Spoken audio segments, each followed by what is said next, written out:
கர்த்தர் நல்லவர், அவர் கிருபை என்றும் உள்ளது. இன்றைக்கும் அவருடைய கிருபையால் நாம் இங்கே நிற்கிறோம். ஆமென். இப்பொழுதும் சில பாடல்களை பாடி தேவன் நாமத்தை மையப்படுத்துவோம். வேதம் இப்படியாக சொல்லுகிறது, கர்த்தருக்குள் சந்தோஷமாயிருங்கள், எப்பொழுதும் சந்தோஷமாயிருங்கள் என்று வசனம் சொல்லுகிறது. அதுபடி நம்ம சந்தோஷமாக இருப்போம். கர்த்தருக்குள்ள சந்தோஷமாக இருப்பதே நம்முடைய பலனாக இருக்கிறது. ஆமென். நம்முடைய பலத்தின் வெளிப்பாடு என்னன்னா மகிழ்ச்சி தான். நம்மளுடைய ஒருத்தங்க மகிழ்ச்சியாக இருக்கிறாங்கன்னா அவங்க கர்த்தருக்குள்ள பலமாக இருக்கிறாங்கன்னு அர்த்தம். ஒருவேளை உங்களுக்கு சோகம் துக்கம் இருந்துச்சுன்னா நீங்கள் பலவீனர்களாக இருக்கிறீங்க அர்த்தம், கர்த்தருக்குள்ள நீங்கள் பலவான்களாக இல்லைன்ற அர்த்தம். ஸோ எத்தனை பேர் சந்தோஷமாக இருக்கிறீங்களோ எல்லாம் உற்சாகமாய் கர்த்தருடைய பலன் உங்களை நிரப்பட்டும். ஒருவேளை சோர்ந்து போய் வந்திருந்தீங்க அப்படின்னா உங்களோட பலத்தினால கர்த்தர் உங்களை போகும்போது கர்த்தருடைய பலத்தினால நிறைத்து நடத்துவார். ஆமென். ஹல்லேலூயா. சந்தோஷமாக இருங்க, எப்பொழுதும் சந்தோஷமாக இருங்க. பாடலை பாடி தேவன் நாமத்தை மகிமைப்படுத்துவோம். ஹல்லேலூயா. இருங்க, எப்பொழுதும் சந்தோஷமாயிருங்க, சந்தோஷமாயிருங்க, எப்பொழுதும் சந்தோஷமாயிருங்க. உயர்வானாலும் தாழ்வானாலும், உயர்வானாலும் தாழ்வானாலும், சர்வ வல்ல தேவன் நம்மோடு இருப்பதால், சர்வ வல்ல தேவன் நம்மோடு இருப்பதால் சந்தோஷமாயிருங்க, எப்பொழுதும் சந்தோஷமாயிருங்க, சந்தோஷமாயிருங்க, எப்பொழுதும் சந்தோஷமாயிரு. நெருக்கத்தின் நேரத்திலும், நெருக்கத்தின் நேரத்திலும், கண்ணீரின் பாதையிலும், நெருக்கத்தின் நேரத்திலும், பாதையிலும் நம்மை காண்கின்ற தேவன் நம்மோடு இருப்பதால் சந்தோஷமாயிருங்க. நம்மை காண்கின்ற தேவன், காண்கின்ற தேவன் நம்மோடு இருப்பதால் சந்தோஷமாயிருங்க, சந்தோஷமாய் சந்தோஷமாயிருங்க. எல்லாம் மகிழ்ச்சியோடு பாடுவோமா? சந்தோஷமாயிருங்க. ஹல்லேலூயா. சந்தோஷமாயிருங்க, எப்பொழுதும் சந்தோஷமாய். உயர்வானாலும் சரி, உயர்வானாலும் தாழ்வானாமே, உயர்வானாலும் தாழ்வானாலும் சர்வ வல்ல தேவன் ஆமென் நம்மோடு இருக்கிறார். சர்வ வல்ல தேவன் நம்மோடு இருக்கிறார். சந்தோஷமாயிருங்க, எப்பொழுதும் சந்தோஷமாயிருங்க. ஹல்லேலூயா. சந்தோஷமாயிருங்க, எப்பொழுதும் விசுவாச ஓட்டத்திலும், விசுவாச ஓட்டத்திலும், ஊழிய பாதையிலும், விசுவாச ஓட்டத்திலும், ஊழிய பாதையிலும், நம்மை வழி நடத்தும் தேவன் நம்மோடு இருப்பதால் சந்தோஷமாய். ஆமென், ஆமென். வழி நடத்தும் தேவன் நம்மோடு இருப்பதால் சந்தோஷமாய். எல்லாம் சொல்லுவோமா? சந்தோஷமாயிருங்க, எப்பொழுதும் சந்தோஷமாயிருங்க. ஹல்லேலூயா. சந்தோஷமாயிருங்க, எப்பொழுதும் சந்தோஷமாய். உயர்வானாலும் உயர்வானாலும் தாழ்வானாலும், என்ன நிலைமையில இருந்தாலும் சர்வ வல்ல தேவன் நம்மோடு இருக்கிறார்ல, அவர் நினைத்து பாடுவோமா? ஆமென். நம்மோடு இருக்கிறார். சந்தோஷமாயிருங்க. ஹல்லேலூயா. ஆமென். எல்லா உற்சாகமாய் கரங்களை தட்டி சந்தோஷமாயிருங்க, எப்பொழுதும் சந்தோஷமாயிரு. துன்பங்கள் வந்தாலும், துன்பங்கள் வந்தாலும், ஆமென். நஷ்டங்கள் வந்தாலும், நஷ்டங்கள் வந்தாலும், துன்பங்கள் வந்தாலும், நஷ்டங்கள் வந்தாலும், நமக்கு ஜெயம் கொடுக்கும் தேவன் நம்மோடு இருப்பதால் சந்தோஷமாயிருங்க. நமக்கு ஜெயம் கொடுக்கும் தேவன் நம்மோடு இருப்பதால் சந்தோஷமாயிருங்க, சந்தோஷமாயிருங்க.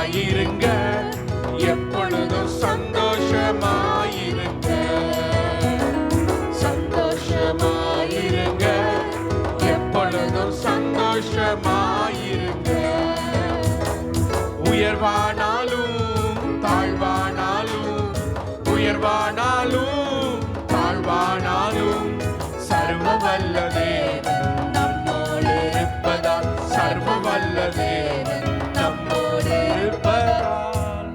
ஆமென். எல்லா கரங்களை தட்டி ஆண்டவர் நாமத்தை மகிமைப்படுத்துவோம். ஒரு ஸ்டான்ஸா இப்படியாக சொல்லுகிறது, என்னதான் நேர்ந்தாலும் சோர்ந்து போகாதீங்க. ஆமென். நம்ம அழைத்த தெய்வன் நம்மை கைவிடவே மாட்டார் என்று. ஆமென். எத்தனையோ இடத்துல உங்களை சில இடத்துல நீங்கள் யாரையா நம்பி போயிருப்பீங்க ஒரு இடத்துக்கு, உங்கள் உறவுகளை நம்பியோ, ஒரு வேலை ஒருத்தங்க வேலை கொடுக்குறாங்கன்னு வச்சுக்கோங்க, அந்த அந்த முதலாளியை நம்பியோ, இல்லை உங்கள் ஸ்கூலில் இருக்க டீச்சர்ஸை நம்பியோ எல்லா இடத்துக்கும் போயிருப்பீங்க. மேபி அவங்கள கை விட்டுருக்கலாம். ஆனால் நீங்கள் மறந்துடாதீங்க, உங்களை அழைச்சது ஒரு மனிதன் அல்ல. நீங்கள் ஒருவேளை நீங்கள் யாரோ உங்களை ரட்சித்து நீங்கள் வந்திருக்கலாம், அவர்கள் மூலமாக வந்திருக்கலாம். ஆனால் அவர்களை அழைக்க வைத்தது தேவன். உங்களை அழைத்தது தேவன் மாத்திரமே. ஆமென். அந்த அழைத்த தேவன் உங்களை கைவிடவே மாட்டார். எத்தனை பேர் விசுவாசிக்கிறீங்க? ஆமென். அவர் மரண பரியந்தம் உங்களை நடத்துவார். ஆமென். என்னதான் நேர்ந்தாலும், மரணமானாலும், ஜீவனானாலும், நஷ்டமானாலும், துன்பமானாலும், யார் உங்களை கைவிட்டாலும் தேவன் உங்களை கைவிட மாட்டார். அவர் அழைத்த தேவன் அவர் மரண பரியந்தம் நடத்த உண்மை உள்ளவராக இருக்கிறார். இந்த இந்த இந்த வரிகளை உணர்ந்து பாடுவோமா? ஆண்டவரே, என் வாழ்க்கையில் என்ன நேர்ந்தாலும் சரி ஆண்டவரே, நீங்கள் என்ன அழைச்சிருக்கீங்கப்பா. நீங்கள் எனக்காக நியமித்திருக்கிற அந்த ஓட்டத்தில் நான் பொறுமையோடு ஓடி ஆண்டவரே அந்த பந்தய பொருளை அடைவேன். ஆண்டவரே, நம்முடைய ராஜ்யத்துக்கு நான் வருவேன் அப்படின்ற உணர்ந்து பாடுவோமா? என்னதான் நேர்ந்தாலும் சோர்ந்து போகாதீங்க. என்னதான் நேர்ந்தாலும் சோர்ந்து போகாதீங்க, சோர்ந்து போகாதீங்க. நம்ம அழைத்த தேவன், நம்மை அழைத்த தேவன் கைவிட மாட்டார். சந்தோஷமா அவன் அழைத்தது ஒரு சர்வ வல்லமையுள்ள தேவன், கைவிட மாட்டார். சந்தோஷமாயிருங்க, சந்தோஷமாயிருங்க, எப்பொழுதும் சந்தோஷமாயிருங்க, சந்தோஷமாயிருங்க, எப்பொழுதும் சந்தோஷமாயிருங்க. சமாதான காரணர் நீங்க தானே, சர்வ வல்லவரும் நீங்க தானே. சமாதான காரணர் நீங்க தானே, சர்வ வல்லவரும் நீங்க தானே. இயேசு நீங்க இருக்காய். ஆமென். உற்சாகமாய் சோர்ந்து ஹல்லேலூயா. இயேசு நீங்க ஆமென். இயேசு நம்மோடு இருக்கிறார். சோர்ந்து போவார். அதிசய தேவன், அதிசய தேவன் நீங்க தானே. ஆலோசனை கர்த்தர் நீங்க தானே. அதிசய தேவன் நீங்க தானே. ஆலோசனை கர்த்தர் நீங்க. இயேசு நீங்க. ஆமென். சோர்ந்து போவதில்லை. எல்லாரும் சொல்லுவோம், ஏசப்பா நீங்க கூட இருக்கீங்க. ஆமென். நாங்க சோர்ந்து போவர். நீங்க எல்லாமே பார்த்துக்கொள்வீங்க, எல்லாமே பார்த்துக்கொள்வீங்க, நீங்க எல்லாமே பார்த்துக்கொள்வீங்க. எல்லாரும் சொல்லுவோமா? எல்லாமே பார்த்துக்கொள்வீங்க, நீங்க எல்லாமே பார்த்துக்கொள்வீங்க. இருள் நீக்கும் வெளிச்சம், இருள் நீக்கும் வெளிச்சம் நீங்க தானே. ரட்சிப்பின் தேவன் நீங்க தானே. இருள் நீக்கும் வெளிச்சம் நீங்க தானே. ரட்சிப்பின் தேவன் நீங்க தானே. இயேசு நீங்க. ஆமென். எத்தனை பேர் விசுவாசிக்கிறீங்க? இயேசு உங்களோடு இருக்கிறார். ஆமென். இயேசு நீங்க இருக்காய். ஆமென். ஹல்லேலூயா. நீங்க சோர்ந்து போ. தாயும் தகப்பனும் நீங்க தான்ப்பா. தாயும் தகப்பனும் நீங்க தானே.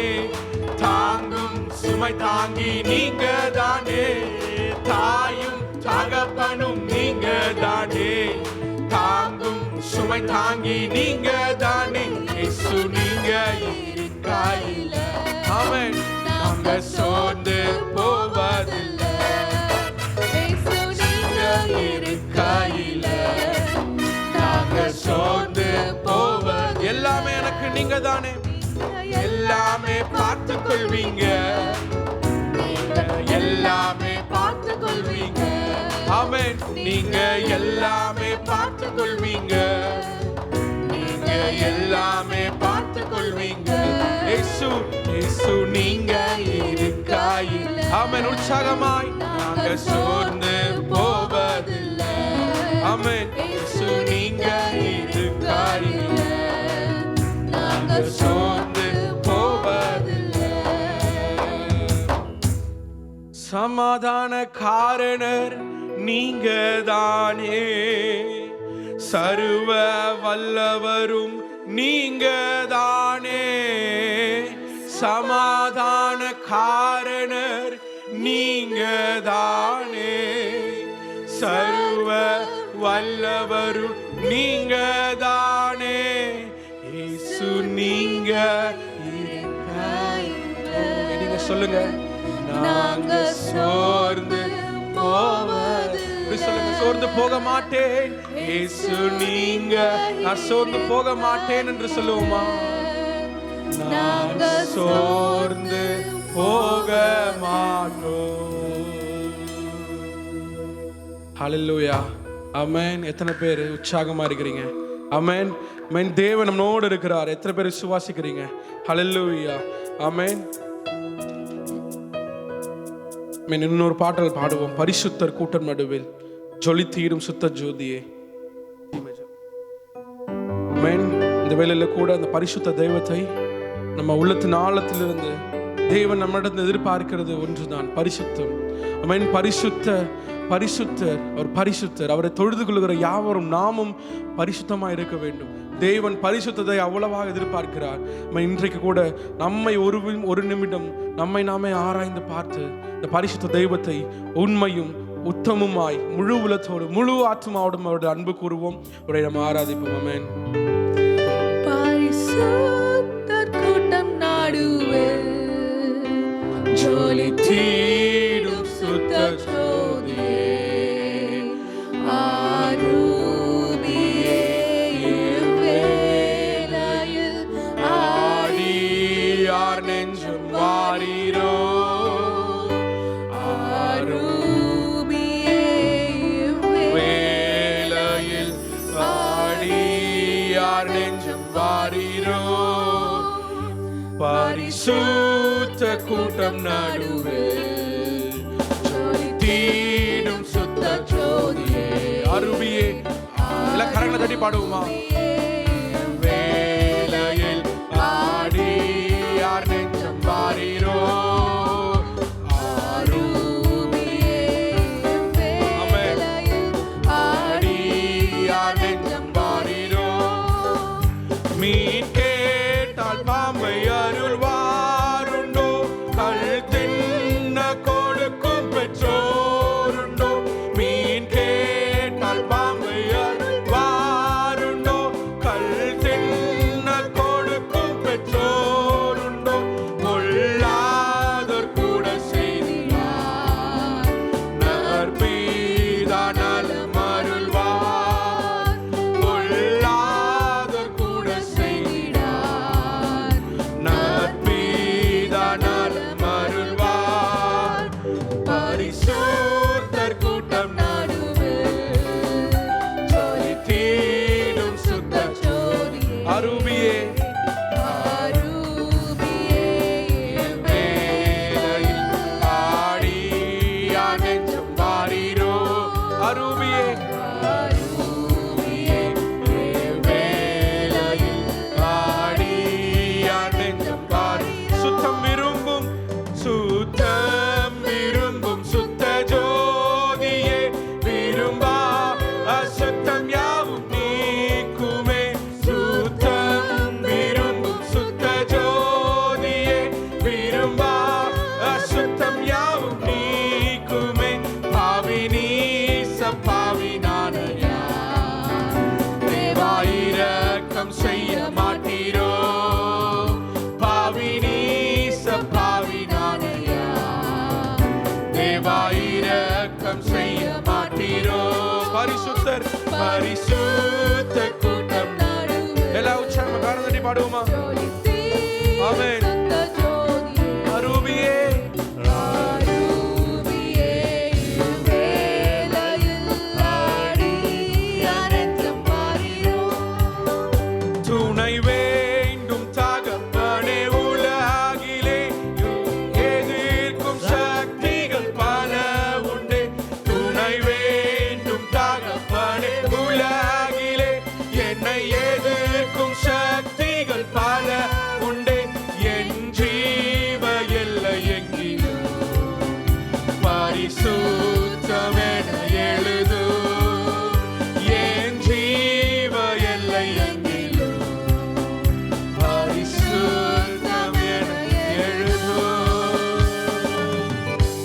சொல்லுமா?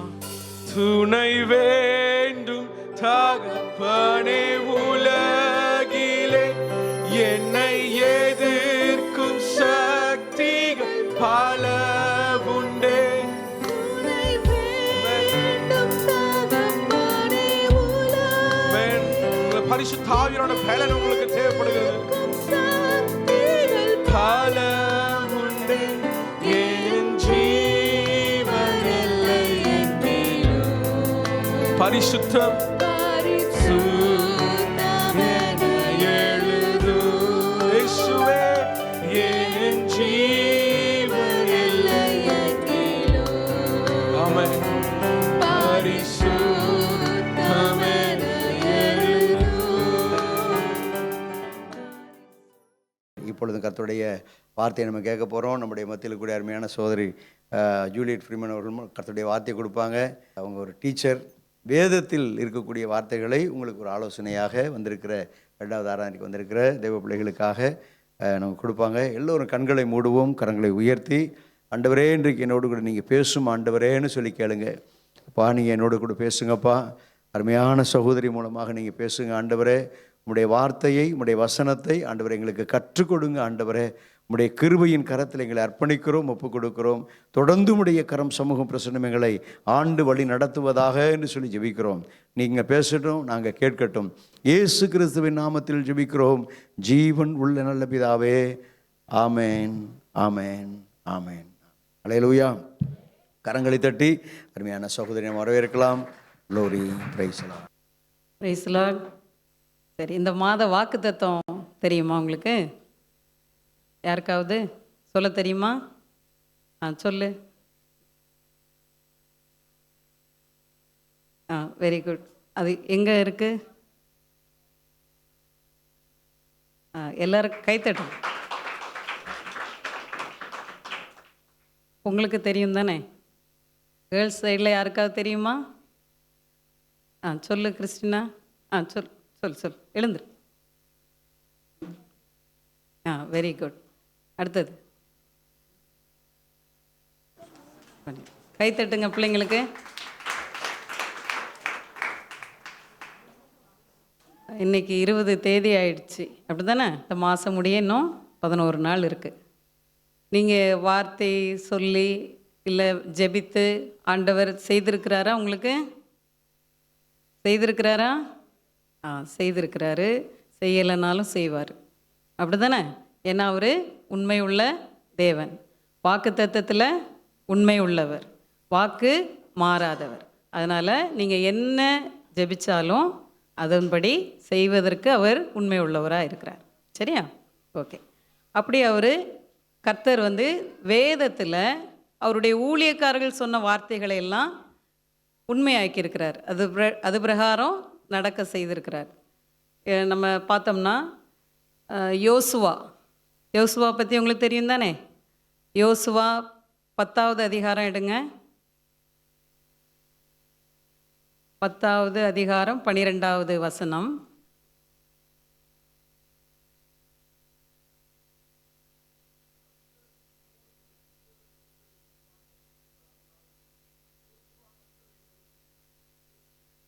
பின்பு இஸ்ரவேலின் கண்களுக்கு முன்பாக சூரியனே நீ கிபியோன் மேலும், சந்திரனே நீ ஆயிலோன் பள்ளத்தாக்கின் மேலும் தரித்து நில்லுங்கள் என்றார்.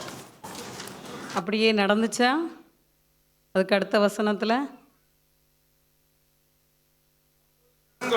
தங்கள் சத்துருக்களுக்கு நீதியை சரிக்கட்டும் மட்டும் சூரியன் தரித்தது, சந்திரனும் நின்றது. யோசுவா என்ன யாரை பார்த்து சொல்கிறாரு? சூரியனையும் சந்திரனையும் அப்படியே நில்லுங்கள் அப்படின்னு சொல்கிறார். அது நிறைவேறிச்சா? நடந்தது, அப்படி தானே? சூரியன் தரித்தது, சந்திரனும் நின்றது. ஏறக்குறைய ஒரு பகல் முழுவதும் அது அப்படியே சூரியன் அஸ்தமிக்க தீவிரிக்காமல், காலையில் உதித்தா மாலையில் என்ன செய்யும்? சூரியன் அஸ்தமிக்கும், அப்படி தானே? அஸ்தமிக்க தீவிரிக்காமல் ஏறக்குறைய ஒரு பகல் முழுதும் என்ன செய்ததான்? நடுவானத்தில் நின்றது. இப்போ யோசுவாவின் வார்த்தையின்படி கர்த்தர் நிறுத்தினார் சூரியனையும் சந்திரனையும். அதே போல் இன்னொருத்தர் கிதியோன். நியாயாதிபதிகள் 6 எடுங்க. 6ல் 37லேருந்து 40 முடிய. அதில் கிதியோன் வந்து வாசிங்க. உள்ள ஒரு தோலை களத்தில் போடுகிறேன், பனி தோளின் மேல் மாத்திரம் பெய்து பூமி எல்லாம் காய்ந்திருந்ததால் அப்பொழுது தேவரீர் சொன்னபடி இஸ்ரவேலை என் கையினால் ரட்சிப்பீர் என்று அதனாலே அறிவேன் என்றான். அதாவது கிதியோன் வந்து ஆண்டவர்கிட்ட ஒன்று கேட்குறார். நான் வந்து ஒரு மயிருள்ள தோலை நான் வந்து வெளியில் போடுறேன், வெளியில் பனி பெய்யும் ராத்திரி, அப்படி தானே? அந்த பனி வந்து எங்கே தான் இருக்கணும்? தோலின் மேல் தான் இருக்கணும், பூமியிலெல்லாம் பனி பெஞ்சிருக்கக்கூடாது. இது பிரகாரம் எனக்கு செய்யணும்னு சொன்ன உடனே கர்த்தர் அப்படியே செய்கிறார். அடுத்த வசனம் வாசிங்க. ஆயிற்று. அவன் மறுநாள் காலமே எழுந்திருந்து தோலை கசக்கி அதிலிருந்த பனி நீரை ஒரு கிண்ணம் நிறைய பிழிந்தான். ஆக அந்த கம்பளத்தில் அந்த தோலில் இருந்த பனியை அவர் பிழிஞ்சு ஒரு கிண்ணம் நிறைய தண்ணீர் எடுக்கிறார். பூமியெல்லாம் எப்படி இருந்தது? அவர் சொன்னபடியே காஞ்சிருந்தது. திரும்ப அடுத்த வசனம் வாசிங்க. தேவனை நோக்கி, நான் இன்னும் ஒரு விசை மாத்திரம் பேசுகிறேன், உமது கோபம் என்மேல் மூளாதிருப்பதாக. தோளினாலே நான் இன்னும் ஒரு விசை சோதனை பண்ணட்டும், தோல் மாத்திரம் காய்ந்திருக்கவும் பூமி எங்கும் பனி பெய்திருக்கும் கட்டளையிடும் என்றான். இப்போ திரும்ப மாற்றி கேட்குறார். இன்னும் ஒரு தடவை நான் சோதனை செய்யட்டும், இப்போவும் நான் அதே தோலை நான் வெளியே வைக்கிறேன், ஆனால் இப்போ பனி எங்கே இருக்கணும் சொல்லுங்க? தோலில் இருக்கக்கூடாது, பனி எங்கே இருக்கணும்? பூமியிலெல்லாம் இருக்கணும். தோல் எப்படி இருக்கணும்? காஞ்சி இருக்கணும், அப்படி தானே? நம்ம ஒரு இடத்துல மழை பெஞ்சால் அந்த ஏரியா ஃபுல்லாக நனையும், அப்படி தானே? நனையும் தானே? இவர் வந்து என்ன செய்கிறாரு? இப்படி மாற்றி கேட்குறார். அதையும் நடந்துதான். அடுத்த வசனம். ராத்திரி செய்தார், தோல் மாத்திரம் காய்ந்திருந்தது, பூமி எங்கும் பனி பெய்திருந்தது.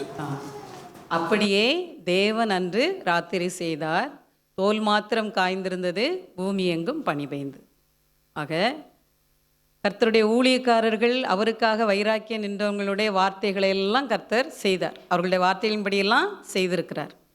ஆக இன்னைக்கு இந்த மாதத்தில் நமக்கு கொடுத்த வாக்குத்தத்தத்தின் படியும் அவர் நமக்கு செய்ய வல்லவராக இருக்கிறார். சரியா? ஓகே. நம்முடைய வார்த்தைகள், நம்ம ஒருத்தர்கிட்ட ஒரு பேசணும் அப்படின்னா நம்ம வார்த்தைகளை வச்சு பேசுகிறோம் இல்லையா? நம்ம பேச தெரிஞ்சால் அப்படி தானே பேசுவோம். நம்முடைய வார்த்தைகள் தான் நம்மளை யாருங்கிறத வெளிப்படுத்தும், நம்முடைய குணத்தை வெளிப்படுத்தும், நம்ம யாருங்கிறதையும் வெளிப்படுத்தும். நம்ம ஒருத்தரோடு உள்ள உறவு நீடித்திருக்கணும்னா நம்ம பேசுகிற வார்த்தைகள் எப்படி இருக்கணும்? முக்கியமாக இருக்கணும், அப்படி தானே? நம்ம எதையாவது பேசிட்டா, இல்லை அவங்க மனசு கஷ்டப்படுற மாதிரி பேசிட்டா, அடுத்த நேரம் அவங்க நம்மகிட்ட பேசுவாங்களா? நம்ம பேசினாலும் பேசுவாங்களா? பேச மாட்டாங்க. சரியா? பைபிளில் நிறைய நாவுகளை குறித்து பைபிளில் சொல்லப்பட்டிருக்கு. பட்டய குத்துகள் போல் பேசுகிறவர்களும் உண்டு, அப்படி தானே? அப்படின்னு இருக்குது. சரியா? நம்ம இப்போ அதெல்லாம் வேணாம். நம்ம வந்து எது இருதயத்தின் நிறைவினால்தான் என்ன செய்யுமா? வாய் பேசும். நம்ம பேசுகிறதுக்கு முன்பாக நம்ம இருதயத்தில் முதல்ல நினைக்கிறோம். இருதயம் எப்படி நிறைந்திருக்கிறதோ அப்படி தான் இந்த வார்த்தைகள் வெளிவரும். சரியா? அதனால் இன்றைக்கி நம்ம அந்த இருதயம் எப்படிப்பட்டதாக இருக்கணும் அப்படிங்கிறத நம்ம பார்க்க போகிறோம். சரியா? நம்ம கூட சில சமயம் இப்படிப்பட்ட வார்த்தைகளை எல்லாம் நீங்கள் கேட்டிருப்பீங்க. இப்போ நான் டீச்சராக இருக்கிறதுனால நான் வந்து நிறைய டீச்சர்ஸ் பேசுகிறது, இல்லை நான் கூட பேசியிருந்திருக்கலாம். நீ இப்படியே இருந்தேன்னா இந்த வருஷம் ஃபெயிலாக போயிடுவேன் அப்படின்னு சொல்லுவோம். இதையே நான் எப்படி சொல்லலாம் அந்த பையன்கிட்ட? இப்போ கொஞ்சம் கஷ்டப்பட்டு படித்தேன்னா நீ பாஸ் ஆகிடலாம் அப்படி சொல்லியிருக்கலாம்ல? ரெண்டுக்குமே ஒரே அர்த்தம் தானே? நீ இப்படியே நீ சேட்டை பண்ணிக்கிட்டே இருந்த, படிக்கலைன்னா நீ ஃபெயில் ஆகிடுவேங்கிறதும், நீ வந்து கொஞ்சம் முயற்சி பண்ணினா என்ன செய்யலாம்? பாஸ் ஆகலாம் அப்படின்னு சொல்லலாம். நம்ம கூட நிறைய பேர்கிட்ட சொல்லுவோம், உனக்கு இந்த ட்ரெஸ்ஸு சூட் ஆகவே இல்லை, இந்த கலர் உனக்கு செட் ஆகலை இப்படின்னு சொல்லுவோம்ல? இல்லை சொல்லி கேட்டிருக்கிறோம்ல? இதை எப்படி சொல்லலாம்? நீங்கள் இன்னும் கொஞ்சம் பிரைட் கலராக போட்டிருந்தா இன்னும் அழகாக தெரிவிங்க, அப்படி தானே சொல்லலாம்ல? சொல்லியிருக்கலாம்ல? அப்படி நம்மளை பார்த்து கூட அப்படி சொல்லலை யாரும். நம்மளும் அப்படி வார்த்தைகளை கேட்டுட்ருக்குறோம், அப்படி தானே? இது நம்ம சாதாரணமாக நம்ம வாயிலிருந்து அப்படி வருது. அடுத்தாப்புல நீங்கள் எல்லாம் வீட்டில் சொல்லுவீங்களே, அம்மா டெய்லி சாம்பார் தானா, அப்படி தானே? சாம்பார் இல்லாமல் சமையலே இல்லையா அப்படின்னு கேட்டிருக்கிறீங்களா? ஆமாம். இதையே எப்படி சொல்லலாம்? அம்மாவுக்கிட்ட எப்படி சொல்லலாம்? அம்மா ரொம்ப எக்ஸ்பர்ட்மா நீங்கள், இந்த சாம்பாரில் தான் எவ்வளோ விதவிதமாக செய்கிறீங்க. முருங்கைக்காய் போடுறீங்க, அது போட்டு ஒரு சாம்பார், கத்திரிக்காய் போட்டு ஒரு சாம்பார், முள்ளங்கி போட்டு சாம்பார். உங்களை போல் எக்ஸ்பர்ட் இல்லவே இல்லைன்னு சொன்னால் அந்த அம்மா என்ன செய்வாங்க? ஐயோ அடுத்தது சிக்கனில் நான் எக்ஸ்பர்ட் ஆகணும், நான்வெஜ்ஜில் நான் எப்படி எக்ஸ்பர்ட் ஆகணும்னு யோசிப்பாங்க இல்லையா? உனக்கு கிடைக்கும். ஆனால் நம்ம பேசுகிறதெல்லாம் எப்படி இருக்குது? எப்படி பேசுகிறோம்? குறை சொல்கிற மாதிரியே பேசுகிறோம், அப்படி தானே? ஏன்னா நம்ம இருதயம் அந்த மாதிரி இருக்கிறதுனால நம்முடைய வார்த்தைகளும் எப்படி வருது? அந்த மாதிரி வெளியே வருது. சரியா? இன்றைக்கி அப்போ நம்ம இருதயம் எப்படி இருக்கணும், எப்படி இருக்கக்கூடாது. சரியா? எப்படி இருக்கக்கூடாதுங்கிறத முதல்ல நான் சொல்லிடுறேன். சிம்சோனை பற்றி உங்களுக்கு தெரியும், அப்படி தானே? சிம்சோன் இஸ்ரவேல் ஜனங்களை ரட்சிக்கிறதுக்காக, பாதுகாக்கிறதுக்காக ஒரு தேவனால் தெரிந்து கொள்ளப்பட்ட ஒரு பராக்கிரமசாலி, அப்படி தானே? ஆமாம் தானே? சொல்லுங்கள். ஆமாம் தானே? தலையெல்லாம் ஆட்டக்கூடாது, வாய் திறந்து சொல்லுங்கள். ஆமாம், அப்படி தானே? ஆனால் அவர் அந்த திட்டத்தை நிறைவேற்றினாரா? நிறைவேறினதா? இல்லை. ஏன்? எதனால் அந்த திட்டம் நிறைவேறலை? சொல்லுங்கள். தெரியும்ல, நமக்கு சிம்சோன் கதையெல்லாம் தெரியும் தானே, படிச்சிருக்கிறீங்க தானே? சொல்லுங்கள், என்ன ஆச்சு? அவர் தன்னுடைய இருதயத்தை என்ன செய்யலை? காத்து கொள்ளலை. அவர் கண் விரும்பினதுபடியெல்லாம் என்ன செஞ்சார்? தன்னுடைய வழியை மாற்றி போனதுனால தேவ திட்டத்தை அவர் என்ன செய்ய முடியல? நிறைவேற்ற முடியலை. சரியா? தேவ திட்டத்தை நிறைவேற்ற முடியலை. அதனால் அவரை குறித்து கர்த்தர் வைத்திருந்த திட்டம் நிறைவேறாமல் போயிடுச்சு, அந்த தரிசனம் நிறைவேறாமல் போயிடுச்சு. ஒரே ஒரு காரணம், சிம்சோன் என்ன செய்யலை? தன்னுடைய இருதயத்தை காத்து கொள்ளவில்லை. சரியா? அடுத்தாப்புல இன்னொருத்தர் நேபுகாத்நேச்சர், தெரியுமா? நேபுகாத்நேச்சர் என்ன ஆனார்?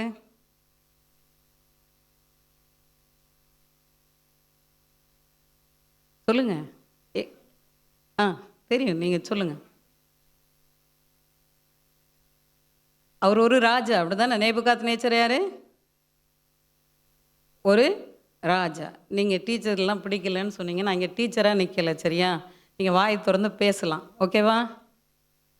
பேசலாம்ல? பேசலாம் தானே? தலையெல்லாம் ஆட்டக்கூடாது. இப்போ தான் சொன்னேன் பேசணும்னு சொல்லியிருக்கு. சரியா? பேச்சை பற்றி தான் நம்ம பேசிகிட்டு இருக்கிறோம். அதனால் என்ன செய்யணும்? எல்லாரும் வாயை திறந்து பேசணும். பாய்ஸ் எல்லாம் இங்கே கம்மியாக தான் இருக்காங்க, கேர்ள்ஸ் தான் நிறைய பேர் இருக்கிறீங்க, நீங்கள் பேசுகிறீங்க. நேபுகாத்நேச்சர் யார்? ராஜா. யார்? ஒரு ராஜா, அப்படி தானே? பாபிலோனில் ராஜாவாக இருந்தார். அவர் என்ன ஆனார்? அவருக்கு என்ன நடந்தது தெரியுமா? எடுங்க, தானியல் எடுங்க.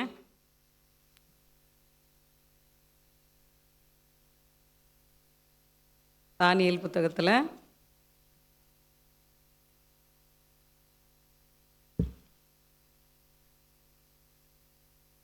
4வது அதிகாரம் 30வது வசனம். பராக்கிரமத்தினால் என் மகிமை பிரதாபத்தைக் கண்டு ராஜ்யத்துக்கு அரண்மனையாக நான் கட்டின மகா பாபிலோன் அல்லவா என்று சொன்னான். இந்த வார்த்தை என் வல்லமை பராக்கிரமத்தினால் என் மகிமை பிரதாபத்துக்கு என்று ராஜ்யத்துக்கு அரண்மனையாக நான் கட்டின மகாபாபிலோன். இதில் நான் அப்படிங்கிறதெல்லாம் அவரை பற்றி சொல்கிறார், அப்படி தானே? அப்படி தானே? சிங்குலரில் சொல்கிறார். இந்த வார்த்தை அடுத்த வசனம், ராஜாவின் வாயில் இருக்கும்போதே வானத்திலிருந்து ஒரு சத்தம் உண்டாகி, ராஜாவாகிய நேபுகாத்நேச்சாரே, ராஜ்யபாரம் உன்னை விட்டு நீங்கிற்று. அது மட்டும் இல்லை, ராஜ்யபாரம் நீங்கினது மட்டும் இல்லை, அதுக்கப்புறம் என்ன ஆகுது? அவர் மனுஷரிலிருந்து தள்ளப்பட்டு யாரை போல ஆண்டாராம்? மிருகங்களோடு சஞ்சரிப்பாய், மாடுகளைப் போல புல்லை மேய்வாய். அப்படி தானே? 2 காலில் இருந்தவர் அப்புறம் 4 காலுக்கு மாறிட்டார், அப்படி தானே? மாட்டுக்கு 4 கால் தானே? ஆமாம். நம்மளுடைய நகமும் மிருகத்தோட நகமும் ஒன்றாவா இருக்கும். மாடாக மாறினா அவருக்கு என்ன வந்திருக்கும்? அப்புறம் எக்ஸ்ட்ரா கொம்பெல்லாம் வந்திருக்கும் இல்லையா? அப்படி தானே? ஒரு செகண்டில் இதெல்லாம் நடந்து முடிஞ்சிருச்சு. ஏன் அவர் என்ன பண்ணார்? அந்த 30வது வசனத்தில் என்ன வெளிப்பட்டிருக்கு அவர்கிட்ட? பெருமை. நான் கட்டினேன் ஏன் ராஜ்ய பாரத்துக்கு அப்படின்னு ஒரு பெருமையான வார்த்தைகளை அந்த இருதயத்தில் இருந்ததுனால தான் அது வாயில் வந்தது. ஆக இப்படிப்பட்ட பெருமையான இருதயமும் நமக்கு என்ன செய்யக்கூடாது? இருக்கக்கூடாது. நம்மளை அறியாமலே நிறைய விஷயங்களில் நம்ம பெருமையை வெளிப்படுத்துவோம். இங்கே இல்லை, இங்கே வெளிப்படுத்த மாட்டோம்.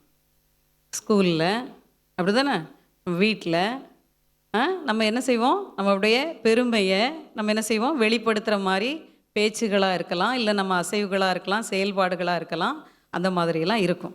ஆனால் நம்ம என்ன செய்யக்கூடாது? அப்படி பெருமையாக நம்ம என்ன செய்யக்கூடாது? இருக்கக்கூடாது. சரியா? இந்த 2 விஷயத்துலேயும் நான் நம்ம இருதயம் அப்படி இருக்கக்கூடாதுங்கிறத சொல்கிறேன். எப்படி, எதெல்லாம் இருக்கக்கூடாது?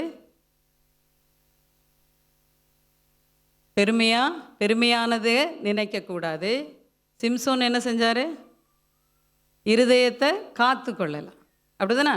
அவர் தேவ திட்டத்தையே என்ன செஞ்சிட்டாரு? இழந்து போயிட்டார். அவர் மேலே வச்சிருந்த ஒரு பெரிய தரிசனத்தையே அவர் என்ன செஞ்சிட்டாரு? இழந்து போயிட்டார். அவர் போன இடத்துல எல்லாம் அவருடைய வழிகள் தாறுமாறாக இருந்தது. சரியா? அந்த மாதிரியும் நம்ம என்ன செய்யக்கூடாது? இருக்கக்கூடாது. சரியா? அப்போ நம்ம இருதயம் எப்படிப்பட்டதாக இருக்கணும்? நம்ம இருதயம் எப்படிப்பட்டதாக இருக்கணும் அப்படின்னு பார்த்தீங்கன்னா, இதே தானியேல் புத்தகம் 1வது அதிகாரம் எடுங்க, 8வது வசனம் பாருங்க. ராஜாவின் போதனத்தினாலும் அவர் பானம் பண்ணும் திராட்சை ரசத்தினாலும் தன்னை தீட்டுப்படுத்தல் ஆகாதென்று தன் இருதயத்தில் தீர்மானம் பண்ணிக்கொண்டு தன்னை தீட்டுப்படுத்தாதபடி பிரதானிகளின் தலைவனிடத்தில் வேண்டிக் கொண்டார்.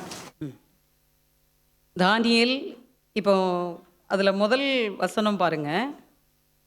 யூதாவின் ராஜாவாகிய யோயாக்கீம் அரசாண்ட 3ஆம் வருஷத்திலே பாபிலோன் ராஜாவாகிய நேபுகாத் நேச்சார் எருசலேமுக்கு வந்து அதை முற்றுகை போட்டான். எருசலேமை நேபுகாத் நேச்சார் என்ன செஞ்சார்? பிடிச்சிட்டார். இந்த எருசலேமில் இருந்து தான் இந்த வாலிபர்களை கொண்டு வராங்க எங்கே? பாபிலோனுக்கு. தானியேலோட இன்னும் கொஞ்சம் பேர் வராங்க, அவருடைய நண்பர்கள்லாம் வராங்க. யாரெல்லாம் பேர் சொல்லுங்கள்? Shadrach, Meshach, Abednego. இவங்க பேர் தான் நமக்கு புத்தகத்தில் இருக்குது. அப்படி தானே? இன்னும் நிறைய பேர் வராங்க. சரியா? இவங்கெல்லாம் வர்றாங்க. அங்கே என்ன செஞ்சுருக்கு இவங்களுக்கெல்லாம்?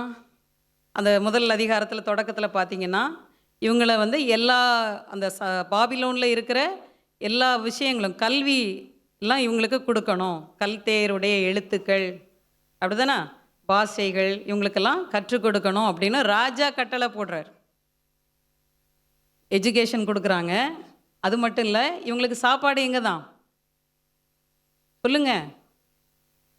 ராஜாவோட வீட்டில் இருந்து தான் இவங்களுக்கு சாப்பாடு. ராஜா என்ன சாப்பிட்றாரோ அதுதான் இவங்களுக்கு சாப்பாடு. நல்லா இருக்கும்ல? ராஜா விருந்து நல்லா இருக்கும் தானே? ஆமாம். ஆனால் இவங்க என்ன செய்கிறாரு? தானியேல் என்ன செய்கிறாரு? இப்போ நம்ம வாஸ்தவமே என்ன செஞ்சார்? ராஜாவின் போஜனத்தினாலும் அவர் பானம் பண்ணும் திராட்சை ரசத்தினாலும் தன்னை தீட்டுப்படுத்தலாகாது என்று எங்கே தீர்மானம் பண்ணுறாரு? இருதயத்தில் தீர்மானம் பண்ணுறார். சரியா? இப்போ முதல்ல நம்ம தீர்மானம் ஒன்று எடுக்கிறோம்னா நம்ம மனசில் எடுக்கணும், இருதயத்தில் எடுக்கணும். அப்போ தான் நம்ம அதை என்ன செய்வோம்? செயல்படுத்துவோம். அப்படி தானே? ப்ராக்டிஸ் பண்ணுவோம். இருதயத்தில் எடுக்கிற தீர்மானத்தை நாவில் சொல்லுவோம். அதுக்கப்புறம் செயல் வடிவம் கொடுப்போம். அதுக்கப்புறம் தான் ஜெயம் பெற முடியும். ஆக இந்த தானியேல் வந்து அவருக்கு எவ்வளவோ இந்த உபச்சாரங்கள் கிடைத்தாலும் அவர் என்ன செஞ்சிட்டாரு? நான் வந்து இதால் என்னை தீட்டுப்படுத்த மாட்டேன். இந்த ராஜ உணவு எனக்கு வேணாம், இந்த திராட்சை ரசமும் எனக்கு வேணாம். இவங்க மட்டும்தான் இப்படி இருக்கிறாங்க. கூட வந்தவங்கெல்லாம் அப்படி இல்லை. அப்படி தானே? தானியேலும் அவருடைய நண்பர்களும் தான் இந்த காரியத்தில் இருக்கிறாங்க. மற்றவங்க எல்லாரும் என்ன செய்கிறாங்க? ராஜ போஜனத்தில் தான் சாப்பிட்றாங்க. இப்போ இவர் யார்கிட்ட வேண்டுறாரு? பிரதானிகள், இவங்களுக்கு உணவு சப்ளை பண்ணுறவங்க கொடுக்குறவங்ககிட்ட இவர் வேண்டிக்கிறார். எனக்கு இந்த உணவெல்லாம் வேணாம், என் சாப்பாடை நான் பார்த்துக்கிறேன், எனக்கு என்ன தேவையோ அதை மட்டும் தாங்க, நான் சொல்கிற பிரகாரம் எனக்கு செய்யுங்க அப்படின்னு வேண்டுறார். சரியா? ஆனால் அங்கே சூழ்நிலை எப்படி இருக்குது? பாபிலோன் ராஜா ஒரு ஆர்டர் போட்டிருக்கிறார். அப்படி தானே? இவங்களுக்கு இதெல்லாம் கொடுக்கணும், இதெல்லாம் இந்த ஃபுட்டு தான் கொடுக்கணும், இந்த எஜுகேஷன் தான் கொடுக்கணும் அப்படிங்கிறது ராஜா ஆர்டர் போட்டிருக்கிறார். ஆனாலும் தானியேல் என்ன செய்யலை? அந்த ராஜாவோட கட்டளையை நினச்சி என்ன செய்யலை? பயப்படலை. தான் இருதயத்தில் என்ன செய்கிறாரு? இந்த பாபிலோனுடைய இந்த போஜனம், ராஜாவுடைய போஜனத்தினால நான் என்ன செய்ய மாட்டேன்? தீட்டுப்பட மாட்டேன் அப்படின்னு ஒரு ஸ்ட்ராங்காக ஒரு டெசிஷன் எடுக்கிறார். நம்மளும் நமக்கு நிறைய சூழ்நிலைகள், நம்மளை சுற்றி இருக்கிற சூழ்நிலைகள், நம்மளை இடறி விழுவதற்கு நிறைய சூழ்நிலைகள் இருக்கும். நம்ம சூழ்நிலைகளை என்ன செய்யக்கூடாது? காரணம் காட்டக்கூடாது. சரியா? இந்த தானியேல் எப்படி ஸ்ட்ராங்காக இருதயத்தில் ஒரு டெசிஷன் எடுத்தாரோ அதே போல் நம்மளும் என்ன செய்யணும்? ஒரு தீர்மானம் எடுக்க தெரியணும் முதல்ல நமக்கு. சரியா? நான் இதை செய்ய மாட்டேன், நான் இதை, அதாவது இங்கே சாப்பாடு விஷயம் மட்டும்தான் கொடுத்துருக்கு. அடுத்தாப்புல இந்த அதிகாரத்தில் போக போக தானியேல் வந்து ஜெபிக்கிறதுல கூட என்ன செய்யலை? அவர் அந்த ராஜ கட்டளைகள்லாம் மீறினார். அப்படி தானே? ஜெபிக்கக்கூடாது, யாரும் எந்த தேவனையும் வணங்கக்கூடாதுன்னு சொல்லும்போது தானியேல் தான் முன்பு செய்து வந்தபடியே என்ன செஞ்சார்? 3 வேளையும் கர்த்தரிடத்தில் ஜெபிச்சார். அப்படி தானே? ஜெபிச்சா அங்கே தண்டனை, சிங்க கவியில் போட்டுருவோம், அக்கினி சூளையில் போட்டுருவோம்னு ஒரு ஆர்டர் இருந்தது. அப்படி தானே? ஆனாலும் தானியேல் என்ன செய்யலை? சொல்லுங்க. பயப்படலை. அந்த ராஜாவுடைய எந்த சட்டத்துக்கும் அவர் என்ன செய்யலை? பயப்படலை. ஏன்னா அவர் இருதயத்தில் தேவன் மேலே ஒரு வைராக்கியம். அப்படி தானே? அப்படி தானே? தேவன் மேலே ஒரு வைராக்கியம். அதனால் அவர் தன்னுடைய தீர்மானம் எடுத்தபடியே அதில் என்ன செஞ்சார்? நிற்கிறதற்கு கர்த்தரும் அவருக்கு என்ன செஞ்சார்? உதவி செய்தார். அப்போ நம்ம ஒரு ஸ்ட்ராங்காக ஒன்று எடுக்கும்போது நமக்கு உதவி செய்ய ஆண்டவர் இருப்பாரா இல்லையா? பக்கத்தில் இருப்பார். நம்ம என்ன செய்யலை? என் ஃப்ரெண்டு அப்படி கூப்பிடுறா, என் ஃப்ரெண்டு அதை சாப்பிட சொல்லிட்டா, என் ஃப்ரெண்டு அங்கே கூப்பிடுறா, நான் இன்றைக்கி இங்கே போய்டுறேன், இந்த ஒரு வாரம் மட்டும் நான் இதை மிஸ் பண்ணிடுறேன், அடுத்த வாரத்துலேருந்து நான் இருப்பேன், இப்படி நிறைய நம்ம எக்ஸ்கியூஸ் சொல்லிகிட்டு இருக்கோம். அப்படி தானே? அப்படி தானே? நம்ம அப்படி இல்லாமல் இது ஆண்டவருக்கு பிரியம் இல்லை அப்படின்னு நமக்கு தோணுச்சுன்னா, தோணும் தானே? இது நமக்கு தெரியும். நமக்கு ஆண்டவர் வந்து இருதயத்தில் மனசாட்சியை கொடுத்துருக்கிறார். எது நல்லது எது கெட்டது அப்படின்னும் சொல்கிறதுக்கு தெரிகிறதுக்கு அந்த ஒரு புத்தியை நமக்கு கொடுத்துருக்கிறார். நம்மள்தான் கர்த்தருடைய பிள்ளைங்கள், வேதத்தை படிக்கிறோம், அது ஆண்டவர் நமக்கு செய்வார், தெளிவுபடுத்துவார். அப்போது தெரிஞ்சே நம்ம என்ன செய்கிறோம்? நிறைய நேரங்களில் சூழ்நிலைகளை காரணம் காட்டி நம்ம என்ன செஞ்சிடறோம்? தப்பு செஞ்சிடறோம். ஆனால் இந்த தானியேல் எடுத்த இந்த தீர்மானம் ஆண்டவருக்கு எப்படி இருந்துச்சு? பிரியமாக இருந்துச்சு. அதனால தான் அவர் சொல்கிறார், தானியேல் 9 சொல்கிறார், தானியேலே நீ மிகவும் பிரியமானவன் அப்படின்லாம் சொல்கிறார். சரியா? தானியேல்கிட்ட நிறைய குணாதிசயங்கள் இருந்தது. முதல் அதிகாரத்திலே இந்த இருதயத்தில் ஒரு வைராக்கியமாக ஒரு தீர்மானம் எடுத்தார். அதுக்கப்புறம் அந்த ராஜாவுடைய கட்டளைகளுக்கெல்லாம் பயப்படாமல் ஜெபிச்சார். தனக்காக மட்டும் இல்லை, தேசத்துக்காக ஜெபிச்சார். ஏன்னா அந்த பாபிலோன் தேசம் விக்கிரகங்கள் நிறைந்த தேசம். அங்கே போய் நம்ம ஆவியோட உண்மையோடு ஆராதிக்கிறதுங்கிறது ஒரு கஷ்டமான ஒரு சூழ்நிலை. நம்ம ஒரு கற்பனை பண்ணி பார்ப்போமே, சுற்றிலும் விக்கிரகங்கள் இருக்கிற இடத்துல நம்மள போய் ஆராதிக்கணும் அப்படிங்கிற ஒரு கட்டாயத்தில் ஆராதிக்கணும்னு நினச்சா கூட என்ன செய்ய முடியாது? செய்ய முடியாது. ஆனாலும் தானியேல் என்ன செய்கிறாரு? யாருக்கும் பயப்படாமல் தான் முன்பு செய்து வந்தபடியே தன்னுடைய வீட்டில் மேலே இருந்து எருசலேம் ஆலயத்துக்கு நேராக நின்று என்ன செய்கிறாரு? ஜெபிக்கிறார். ஒரு நேரம் இல்லை, எத்தனை நேரம்? 3 நேரமும் இடைவிடாமல் ஆராதிக்கிறார் அப்படின்னு போட்டிருக்கு. சரியா? அப்படின்னும் வேதத்தில் சொல்லப்பட்டிருக்கு. அதனால் நாமும் என்ன செய்யணும்? இருதயத்தை நம்ம என்ன செஞ்சுக்கணும்? ஒரு தீர்மானம் எடுத்துக்கணும். கர்த்தருக்காக ஒரு வைராக்கியம் நம்மக்கிட்ட இருக்கா அப்படிங்கிறத நம்ம பார்க்கணும். அந்த வைராக்கியம் இருந்தால் தான் நம்ம போகிற இடத்துலையோ, நம்ம இருக்கிற இடத்துலையோ, நம்ம பேசுகிற வார்த்தையிலையோ அந்த வைராக்கியம் நமக்கு வெளிப்படும். சரியா? வெளிப்படுமா? எடுப்பீங்களா தீர்மானம்? தீர்மானம் எடுப்பீங்களா? தலையை கூட இப்போ ஆட்ட மாட்டேங்கிறீங்களே. கர்த்தருக்காக வைராக்கியமாய் நிற்பேன் அப்படிங்கிறவங்கெல்லாம் கையை தூக்குங்க பார்ப்போம். அதுக்கும் கை இப்படி தான் வருது. இது என்னது இது? இது கணக்கில் சொன்னோம்னா இது முளமா? அந்த முளம் இப்படி நீட்டுவாங்க, அப்படி தானே? நீங்கள் இப்படி வச்சிங்கன்னா இது என்னது? அடியா அடிக்கணும். இப்போ எல்லோரும் கையை தூக்குங்க. கர்த்தருக்காக வைராக்கியமாக இருக்கிறவங்கெல்லாம். அப்போ நீங்கள் ஒரு தீர்மானம் எடுக்கணும், அப்படி தானே? எப்படி எடுக்கணும்? கர்த்தருக்கு பிரியமில்லாத எதையுமே செய்ய மாட்டேன். கர்த்தருக்கு பிரியமில்லாததை நான் செய்ய மாட்டேன், பிரியமில்லாததை பார்க்க மாட்டேன். அப்படி தானே? அவருக்கு எது பிரியமோ அதைத்தான் நான் செய்வேன். ஃபஸ்ட்டு ப்ரையாரிட்டி கர்த்தருக்கு தான். அப்படி தானே? அப்படி தானே? ஆமேன். சரியா? இது 1 தீமோத்தேயு 4:12 எடுங்க. 1 தீமோத்தேயு 4:12. உன் இளமையை குறித்து ஒருவனும் உன்னை அசட்டை பண்ணாதபடிக்கு நீ வார்த்தையிலும் நடக்கையிலும் அன்பிலும் ஆவியிலும் விசுவாசத்திலும் கற்பிலும் விசுவாசிகளுக்கு மாதிரியாக இரு. சரியா? இளமை பருவங்கிறது ரொம்ப முக்கியமான ஒரு பருவம். அப்படி தானே? இளமை பருவத்தில் நீங்கள்லாம் இருக்கிறீங்க. இப்போ இந்த இளமையை குறித்து யாரும் நம்மளாம் என்ன செய்யக்கூடாது? அசட்டை பண்ணாதபடிக்கு நம்ம எதுலையெல்லாம் கவனமாக இருக்கணுமா? வார்த்தையில் முதல்ல வார்த்தை தான் வருது. அப்படி தானே? முதல்ல என்ன தான் வருது? வார்த்தை. அப்புறம் நடக்கை, அப்புறம் அன்பில், அப்புறம் ஆவியிலும் விசுவாசத்திலும் கற்பிலும் என்ன செய்யணும்? மற்றவங்களுக்கு மாதிரியாக இருக்கணும். சரி, அந்த வசனத்தை நல்லா மனப்பாடம் பண்ணிக்கோங்க. என் இளமையை குறித்து யாரும் என்னை அசட்டை பண்ணாதபடிக்கு நான் வார்த்தையிலும், இப்படி நீங்கள் படிக்கணும். சரியா? நீங்கள் பைபிளில் படிக்கும்போது எப்படி படிக்கணும்? படிக்கலாமா எல்லாரும்? எங்களோட சேர்ந்து படிங்க பார்ப்போம்.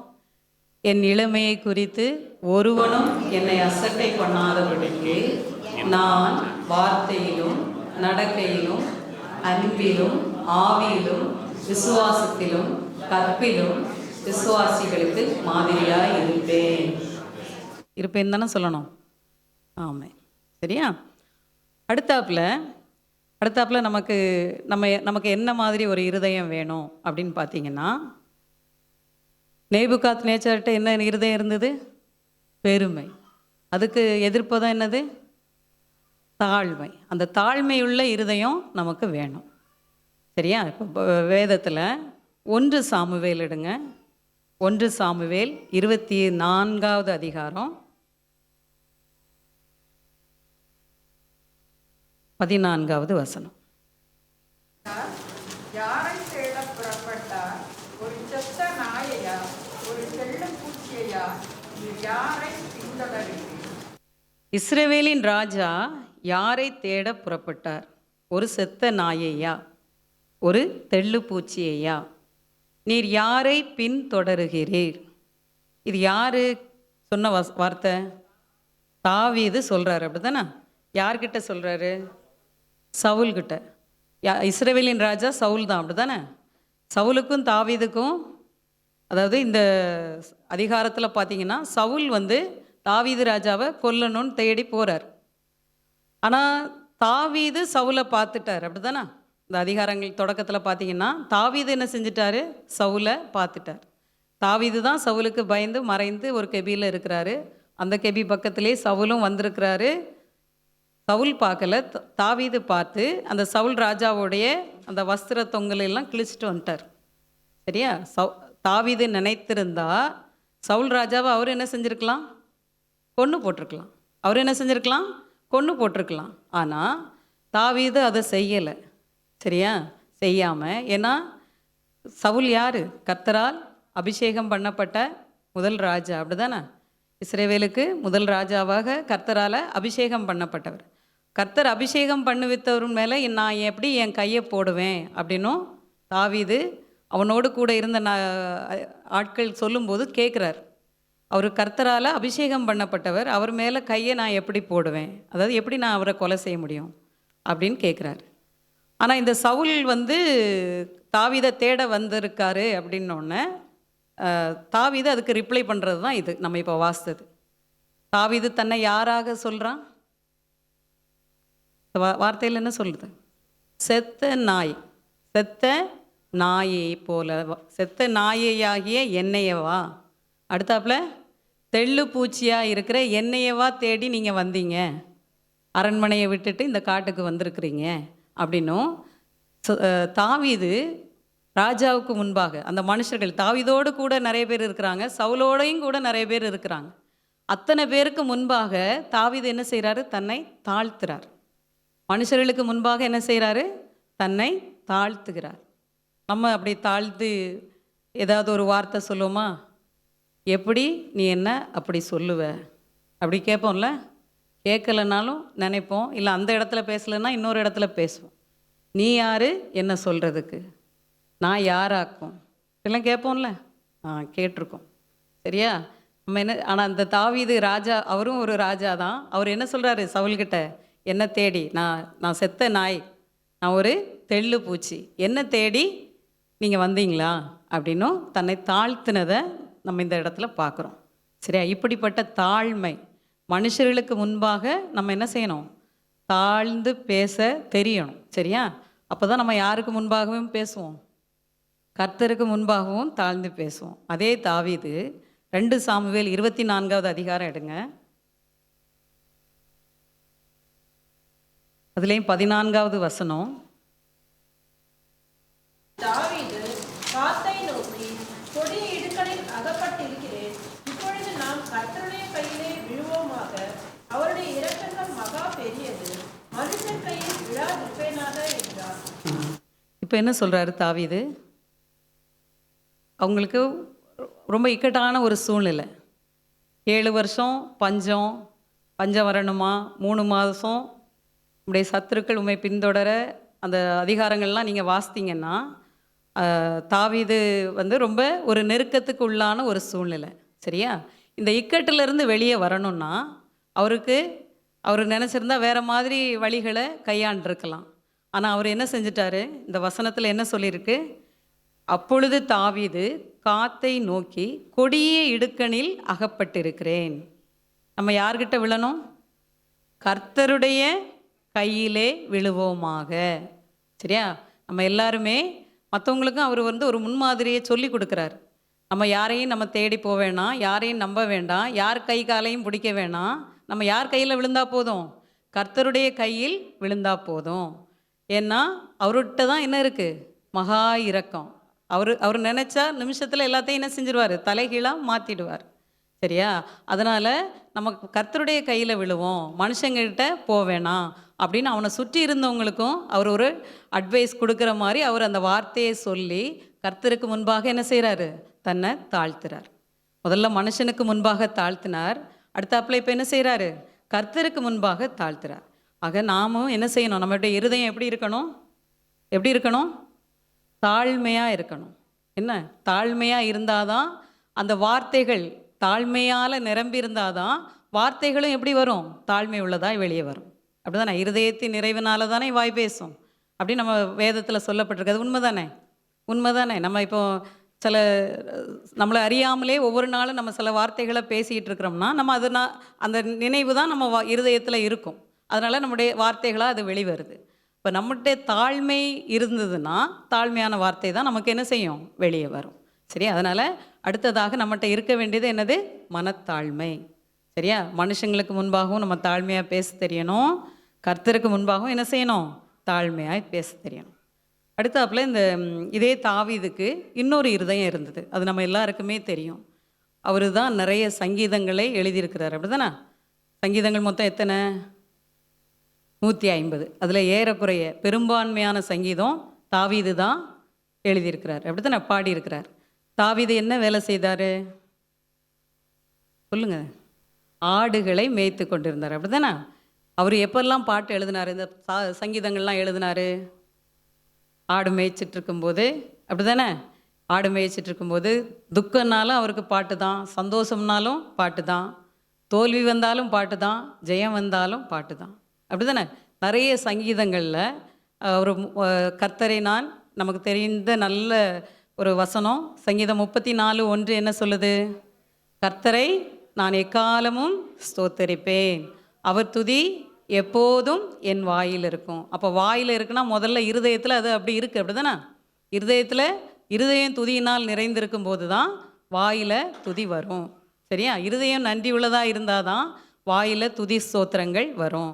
அடுத்தாப்புல சங்கீதம் 9:1 பாருங்க. நிறைய சங்கீதங்களில் அவர் அந்த துதி ஸ்தோத்திரங்களை பற்றி சொல்லியிருக்கிறாரு. ஒரு சிலதை மட்டும் நான் உங்களுக்கு சொல்கிறேன். சங்கீதம் 9:1.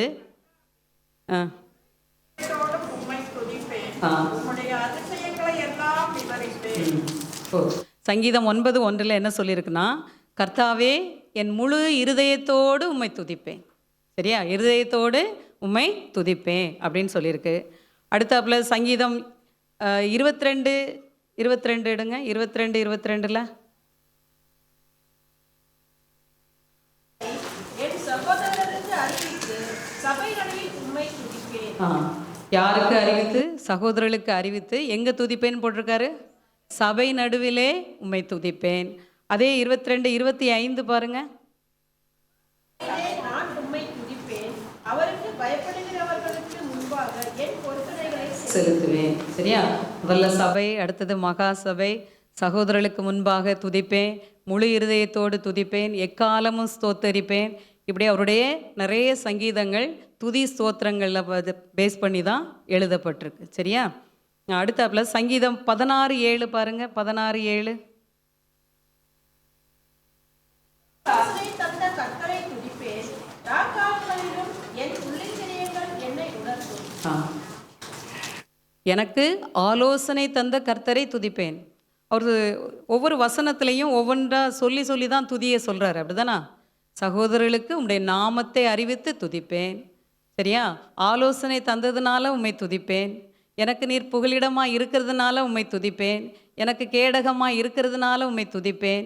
அப்படிதானே? என்னை செவ்வையான வழியில் நடத்துறதுனால உம்மை துதிப்பேன். இப்படி தான் அவருடைய சங்கீதங்கள் எல்லாம் எதுக்காக துதிக்கணும், எப்போ துதிக்கணும், எப்போவுமே துதிக்கணும் அப்படிங்கிறத பேஸ் பண்ணி நிறைய சங்கீதங்கள் சொல்லப்பட்டிருக்கு.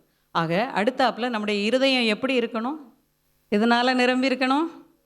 துதியினால் நிரம்பி இருக்கணும். எப்போவும் துதிக்கணும். அப்படிதானே? இன்னொரு சங்கீதத்தில் தாவீது சொல்கிறார், சங்கீதம் 45:1 சேர்ந்து வாசிக்கலாமா எல்லாரும்? என் இருதயம் நல்ல விசேஷத்தினால் பொங்குகிறது, நான் ராஜாவை குறித்து பாடின கவியை சொல்லுகிறேன், என் நாவு விரைவாய் எழுதுகிறவனுடைய எழுத்தாணி. அப்படிதானே?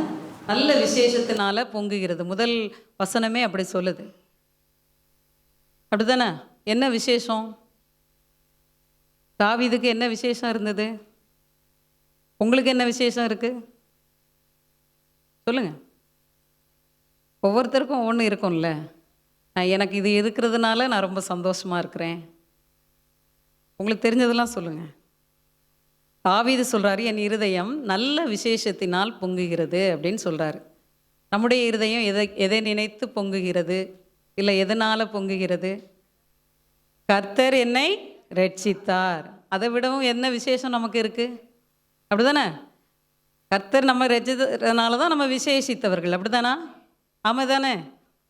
சொல்லுங்க எல்லாரும். கர்த்தர் என்னை ரட்சித்ததினால் நான் விசேஷமானவள், நான் விசேஷித்தவள், அதனால் என் இருதயம் என்ன செய்து பொங்குகிறது. சரியா? ஆக கர்த்தர் நமக்கு செய்த எல்லா நன்மைகள், சரியா, எல்லா நன்மைக்கும் நம்ம என்ன செய்ய தெரியணும்? நன்றி சொல்ல தெரியணும். நம்முடைய இருதயம் நன்றியினால் நிரம்பி இருக்கணும். சரியா? அப்போது அந்த நன்றி அறிதல் உள்ள இருதயம் ரொம்ப முக்கியம். அப்படி தானே? தாவீது ஆடுகளை தான் மேய்த்து கொண்டிருந்தார். அப்படி தானே? அவங்க வீட்டில் அவர் ஒரு பொருட்டாவே எண்ணலை. சாமுவேல் கூப்பிடும்போது அவங்க அப்பா மிலிட்ரியில் வேலை செய்கிற எல்லா பிரதர்ஸையும் கொண்டு வந்து விடுறாரு. தாவீதை அவங்க கணக்கிலேயே எடுக்கலை. அதுக்கப்புறம் தான் சாமுவேல் என்ன சொல்கிறார், உன் பிள்ளைகள் இவ்வளவுதானான்னு சொல்லும்போது தான் எல்லாருக்கும் கடைக்குட்டி ஒருத்தன் இருக்கிறான், அவனை கூட்டிகிட்டு வாருங்கன்னு கூப்பிட்றாரு. ஆக பெற்ற தகப்பனே தாவீதை என்ன செய்யலை? ஒரு பொருட்டாக எண்ணலை, அண்ணமாறு எண்ணலை. அப்படி தானே?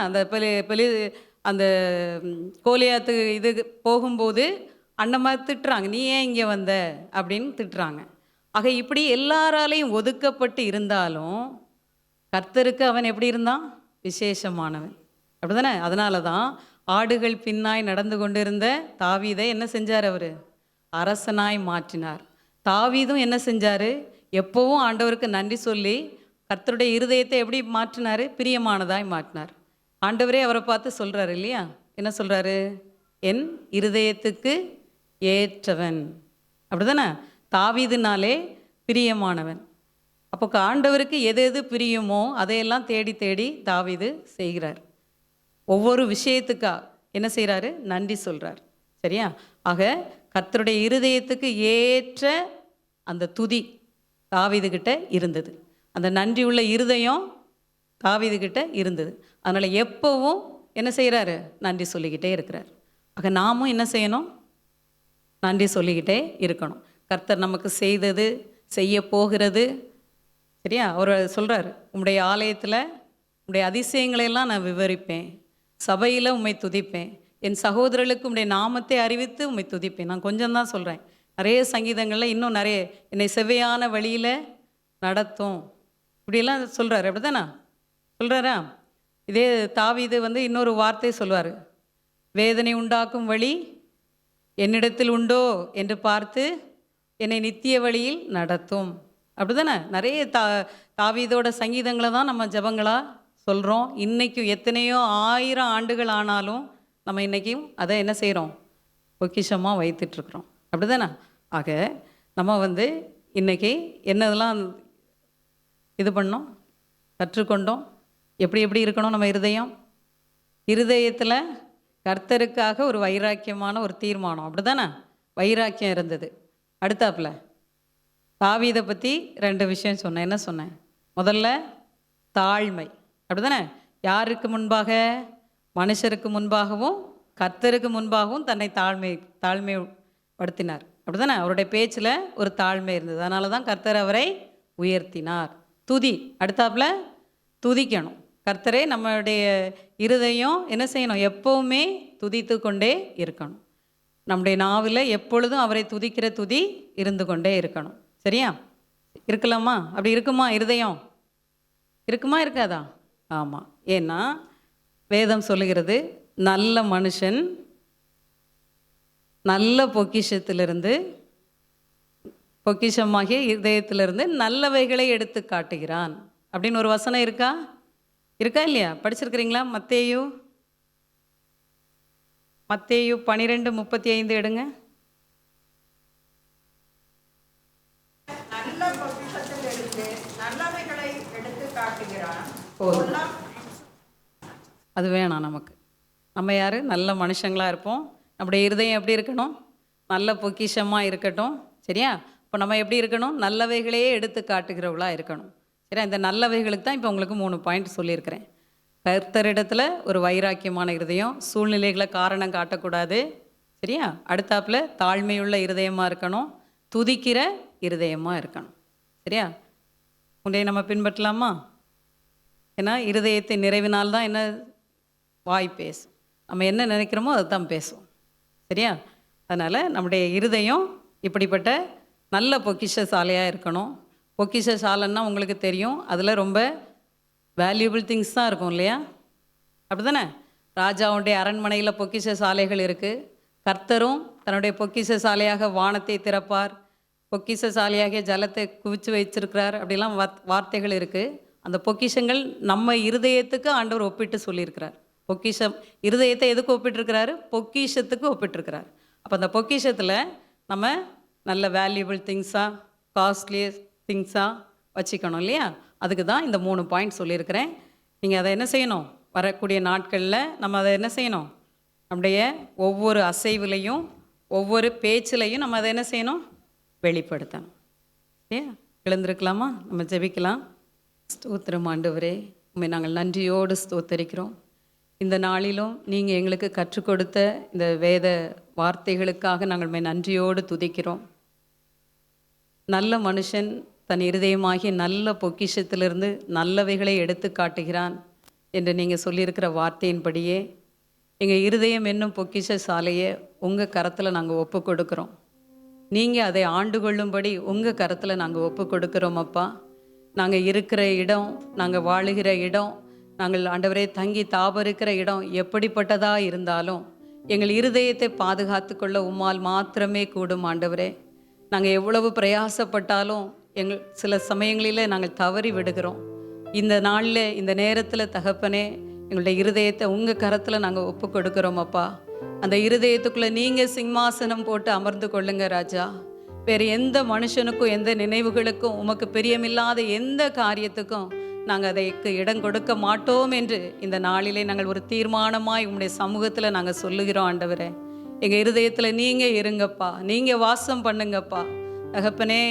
எங்களுடைய வாயின் வார்த்தைகளும் எங்களுடைய இருதயத்தின் தியானமும் உங்கள் சமூகத்தில் எப்பொழுதும் பிரியமாக இருக்கணுமே. ஆமாண்டவரே, அந்த இருதயம் உமக்கு பிரியமானதாய் மாறும்படி இதோ இந்த நாளில் இந்த இடத்துல இருக்கிற ஒவ்வொருவரும், வாழ்வு பிள்ளைங்க, சிறு பிள்ளைங்க, முதியோர் எல்லாருடைய இருதயமும் உமக்கு பிரியமாய் மாறும்படி, இருதயத்தின் நினைவுகள் உமக்கு பிரியமாய் மாறும்படி, எங்கள் இருதயத்தின் நிறைவினால் எங்கள் வாயிலிருந்து புறப்படக்கூடிய வார்த்தைகள் உமக்கு பிரியமாய் மாறும்படி இந்த நாளில் எங்களை ஒப்பு கொடுத்து செபிக்கிறோம் அப்பா. நீங்கள் எங்களை வழி நடத்துங்க தகப்பனே, நீங்கள் எங்களை வழி நடத்துங்கப்பா. ஆண்டவரே, செவ்வையான வழியில் எங்களை நீங்கள் நடத்த முடியும் ராஜா. செவ்வையான வழியில் எங்களை நடத்துங்க. உடைய நல்ல பரிசுத்த ஆவியானவர் எங்களை செம்மையான வழியிலே நடத்தி கூட்டி கொண்டு போவீராக. ஆமாண்டவரே, எங்களுக்கு நீங்கள் நியமிக்கப்பட்டிருக்கிற தேவ திட்டங்களும் தரிசனங்களையும் நிறைவேற்றுகிறவர்களாய் ஆண்டவரே எங்களை நீங்கள் மாற்றுங்கப்பா. எங்களை மாற்றுங்க. நாங்கள் பலவீன பாண்டமாக இருந்தாலும் எங்களை பலப்படுத்த உங்களால் கூடும்பா. எங்களை பலப்படுத்த உங்களால் கூடும்பா. ஒருவேளை தகப்பனே எங்களுடைய சூழ்நிலைகள் எதிராக இருந்தாலும் சூழ்நிலைகளையெல்லாம் மாற்ற உங்களுக்கு கூடும் ஆண்டவரே, உங்களுக்கு கூடும் ஆண்டவரே. நாங்கள் விரும்புகிறோம்ப்பா, உங்கள் சித்த நிறைவேற்ற நாங்கள் விரும்புகிறோம்ப்பா. உங்கள் சித்த நிறைவேற்ற நாங்கள் விரும்புகிறோம். உங்களுக்கு சித்தமானவைகளையே செய்ய நாங்கள் விரும்புகிறோம் ஆண்டவரே. எங்களை வழி நடத்துங்க. எங்களை உங்கள் கரத்தில் ஒப்பு கொடுக்குறோம். எங்களுடைய ஆவி, ஆத்துமா, சரீரம், எங்களுடைய இருதயத்தின் சிந்தனைகள், எங்கள் வாயின் வார்த்தைகள், எங்களுடைய நடக்கைகள் ஆண்டவரே எல்லாவற்றையும் உங்கள் கரத்தில் ஒப்பு கொடுக்குறோம் அப்பா. ஆமாம் ஆண்டவரே, எங்கள் இளமை பருவத்தை குறித்து யாரும் எங்களிடத்தில் அசட்டை பண்ணாதபடிக்கு நாங்கள் வார்த்தையிலும் நடக்கையிலும் அன்பிலும் விசுவாசத்திலும் மற்றவர்களுக்கு முன்மாதிரியாக இருக்கணும்னு நீங்கள் சொல்லியிருக்கிறீங்களே ராஜா. இந்த வார்த்தையின் படியே எங்களை நீங்கள் நடத்துங்க. இந்த வார்த்தையை எங்களுக்கு நீங்கள் கனம் பண்ணி கொடுங்க. இந்த வார்த்தையின் படி நாங்கள் நடக்க எங்களுக்கு கிருபை தாங்கப்பா. எங்களுடைய வார்த்தைகள் இங்கே இருதயமாகிய பலகையில் நாங்கள் எழுதி கொள்ளும்படி தகப்பனே எங்களுக்கு உதவி செய்யுங்க. சிறு பிள்ளைங்க இந்த இடத்துல இருக்கிறாங்கப்பா, வாலிப பிள்ளைங்க இருக்கிறாங்கப்பா. ஆண்டவரே, உங்களுடைய வார்த்தையை இருதயம் என்னும் பலகையில் நாங்கள் எழுதி கொள்ளுகிறவர்களாய் ஆண்டவரே, அதை கடைபிடிக்கிறவர்களாய் எங்களை நீங்கள் மாற்றுங்க ஆண்டவரே. நீங்கள் மாற்றுங்க. எங்களை மாற்ற உங்களால் கூடும் ஆண்டவரே. உம்முடைய ஆவியானவர் எங்களுக்குள்ளே இருந்து காரியங்களை நடப்பிக்க கூடுமே. உம்முடைய நல்ல ஆவியானவர், எங்களை செம்மையான வழியிலே நடத்தி கொண்டு போகிற ஆவியானவர் இந்த நாளிலும் தகப்பனே எங்கள் கரம் பிடித்து நடத்தி கொண்டு போவீராக. எங்கள் கரங்களை பிடித்து கொள்வீராக. தகப்பனே, நாங்கள் ஆண்டவரே பாதி வழியிலே நின்று விடாதபடி, பாதி வழியிலே நாங்கள் வேறு வழியாய் போய்விடாதபடி நீர் எங்களுக்கு நியமித்திருக்கிற பாதையிலே நாங்கள் நடக்க எங்களுக்கு கிருபை தாங்க. எங்களுக்கு கிருபை தாங்கப்பா. எங்களுடைய பலவீனங்கள் எல்லாம் உங்ககிட்ட ஒப்படைக்கிறோம். எங்களுடைய சூழ்நிலைகள் எல்லாம் உங்ககிட்ட ஒப்படைக்கிறோம். எங்களுடைய காரியங்கள் எல்லாம் உங்களுக்கு தெரியுமேப்பா. எல்லாம் அறிந்தவர் நீர் அல்லவா, எல்லாவற்றையும் மாற்றுகிறவர் நீர் அல்லவா. இதோ இந்த நாளிலே எங்களை மாற்றுங்கப்பா. எங்களை மாற்றுங்க. எங்களை ரட்சித்ததுக்கு ஒரு நோக்கம் உண்டு அல்லவா. எங்களுக்கு விசேஷித்த ரட்சிப்பை கொடுத்துருக்கிறீங்களே, அதனால நாங்கள் விசேஷித்தவர்கள் அல்லவா. ஆமாண்டவரே, எங்களிடத்துல வெளிவருகிற சுபாவமும் விசேஷமாக இருக்க வேண்டுமே. ஆமாண்டவரே, அப்படிப்பட்ட ஒரு விசேஷத்தை எங்களுக்கு தாங்க, எங்கள் பிள்ளைங்களுக்கு தாங்க. இதோ இந்த இடத்துல நின்று உம்மிடத்தில் கேட்கிற ஒவ்வொருவருக்கும் நீங்கள் தரப்போகிறதற்காக நாங்கள் உமக்கு நன்றி செலுத்துகிறோம் ஐயா. நாங்கள் உண்மை பிரதிபலிக்கிறவர்களாக மாறணும்ப்பா. எங்கள் பேச்சு மாறணும், எங்கள் நடை மாறணும், எங்கள் உடை மாறணும், எங்கள் துதி மாறணும், எங்கள் ஜெபம் மாறணும் ஆண்டவரே. நீங்கள் விரும்புகிற விதமாய் மாறட்டும் ஆண்டவரே. நீங்கள் விரும்புகிற விதமாய் மாறட்டும். எங்களை முற்றிலும் முழுவதும் உங்கள் கரத்தில் ஒப்பு கொடுத்து செபிக்கிறோம். நீரே எங்களை ஆட்கொண்டு நடத்துவீராக. எல்லா துதி, கன, மகிமை யாவற்றையும் உமக்கே ஏறெடுக்கிறோம். இயேசு கிறிஸ்துவின் மூலம் ஏறெடுக்கிறோம் நல்ல பிதாவே. ஆமென்.